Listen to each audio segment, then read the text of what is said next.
Item ಯಾವುದೇ ಇರಲಿ try ಮಾಡಿ ಆಚಿ ಚಿಕನ್ ಮಸಾಲಾ. ಮೋದಿ ಸಾಗುವ ಹಾದಿಯಲ್ಲಿ ಜಿಲೆಟಿನ್ ಕಡ್ಡಿ ಪತ್ತೆಯಾಗಿತ್ತಲ್ಲ, ಆ ಪ್ರಕರಣಕ್ಕೆ ಸಂಬಂಧಪಟ್ಟಂತೆ ಪೊಲೀಸರು ಇನ್ವೆಸ್ಟಿಗೇಷನ್ ಅನ್ನು ನಡೆಸ್ತಾ ಇದ್ರು.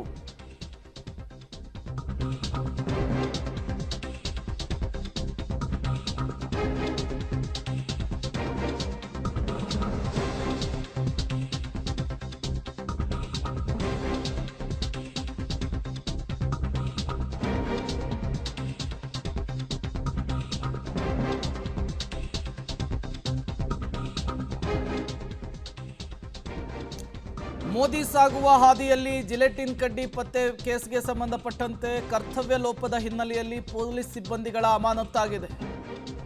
ಪಿಎಸ್ಐ, ಓರ್ವ ಎಎಸ್ಐ, 4 ಪೊಲೀಸ್ ಪೇದೆಗಳನ್ನು ಅಮಾನತ್ತು ಮಾಡಿ ಆದೇಶ ಹೊರಡಿಸಿದ್ದಾರೆ ಬೆಂಗಳೂರು ದಕ್ಷಿಣ ಎಸ್ಪಿ ಶ್ರೀನಿವಾಸ್ ಗೌಡ ಅವರು. ಮೇ 10ರಂದು ಬಂದೋಬಸ್ತ್ ಕರ್ತವ್ಯಕ್ಕೆ ಸಿಬ್ಬಂದಿಗಳನ್ನು ನಿಯೋಜನೆಗೊಳಿಸಲಾಗಿತ್ತು. ಭದ್ರತೆಗೆ ನಿಯೋಜನೆಗೊಂಡಂತಹ ಸ್ಥಳದಲ್ಲಿಯೇ 4 ಜಿಲೆಟಿನ್ ಕಡ್ಡಿ ಪತ್ತೆಯಾಗಿತ್ತು. ಈ ಪ್ರಕರಣಕ್ಕೆ ಸಂಬಂಧಪಟ್ಟಂತೆ ಜಿಲೆಟಿನ್ ಕಡ್ಡಿಯನ್ನು ಇಟ್ಟಿದ್ದು ಯಾರು ಅನ್ನೋದು ಇಲ್ಲಿಯವರೆಗೂ ಕೂಡ ಗೊತ್ತಾಗಿಲ್ಲ. ಬಟ್ ಕರ್ತವ್ಯ ಲೋಪದ ಹಿನ್ನೆಲೆಯಲ್ಲಿ ಈಗ 4 ಪೊಲೀಸ್ ಸಿಬ್ಬಂದಿಗಳನ್ನು ಅಮಾನತ್ತು ಮಾಡಿ ಎಸ್ಪಿ ಆದೇಶವನ್ನು ಹೊರಡಿಸಿದ್ದಾರೆ ಅನ್ನೋದು ಗೊತ್ತಾಗ್ತಾ ಇದೆ. ಪಿಎಸ್ಐ, ಓರ್ವ ಎಎಸ್ಐ, 4 ಪೊಲೀಸ್ ಪೇದೆಗಳಂತೆ ಅಮಾನತ್ತಾಗಿರೋರು. ಜಿಲೆಟಿನ್ ಕಡ್ಡಿ ಸಿಕ್ಕಂತಹ ಸ್ಥಳದಲ್ಲಿ ಅವತ್ತು ಇವರನ್ನು ಭದ್ರತೆಗೆ ಅಂತ ನಿಯೋಜನೆ ಮಾಡಲಾಗಿತ್ತು.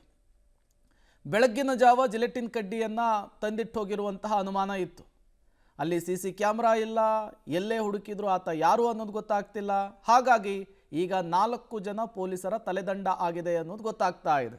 ಬಟ್ ಇಲ್ಲಿಯವರೆಗೂ ಕೂಡ ಸ್ಫೋಟಕವನ್ನು ಇಟ್ಟಂತಹ ಆಗಂತುಕ ಯಾರು ಅನ್ನೋದನ್ನು ಪತ್ತೆ ಹಚ್ಚೋದಕ್ಕಾಗಿಲ್ಲ.